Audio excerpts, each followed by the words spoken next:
అన్నిట్లో క్వాలిటీ ఉంది, బ్రహ్మాండంగా ఉంది.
వెంకటేశ్వర స్వామి దర్శనానికి ఈరోజు పైకరపేట నియోజకవర్గంలో అందరం కూడా మొక్కుబడి తీర్చుకోవడానికి రావడం జరిగింది.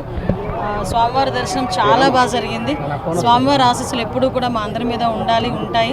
ముఖ్యంగా చంద్రబాబు నాయుడు గారి మీద, ఎన్డీఏ కూటమి మీద, పవన్ కళ్యాణ్ గారి మీద ఎప్పుడూ కూడా స్వామివారి ఆశీస్సులు మెండుగా ఉంటే ఈ రాష్ట్రం అభివృద్ధి పదంలో ముందుకు తీసుకెళ్తుందన్న నమ్మకం మాకుంది. ముఖ్యంగా ఇక్కడికి వచ్చిన తర్వాత భక్తులందరూ కూడా చాలా ప్రశాంతంగా ఉన్నారు, ఆనందంగా ఉన్నారు. వాళ్ళ మొహాల్లో నవ్వు కనిపిస్తుంది. చాలామంది భక్తులు అయితే నా దగ్గరికి వచ్చి నన్ను పట్టుకొని మాట్లాడుతున్నారు. అమ్మ ఇంతకు ముందు మీద ఏర్పాట్లు చాలా బాగున్నాయి, నాణ్యత ఉంది, అన్నప్రసాదంలో కానీ ప్రసాదంలో కానీ అన్నింటిలో, లడ్డూలో కానీ అన్నింటిలోని కూడా నాణ్యత ఉంది, శుభ్రంగా ఉంది. మేము ప్రశాంతంగా వచ్చి ఆ దేవదేవుని దర్శనం చేసుకుని వెళ్తున్నామని చెప్పి చాలా బాగా మమ్మల్ని అందరినీ రిసీవ్ చేసుకోవడమే కాకుండా వాళ్ళు చెప్తా ఉంటే నిజంగా చాలా ఆనందం అనిపిస్తుంది. ఇదే ఆనందం ప్రతి భక్తుల్లోని కూడా ఎల్లకాలం ఉండాలని మనస్ఫూర్తిగా నేను కోరుకుంటున్నాను.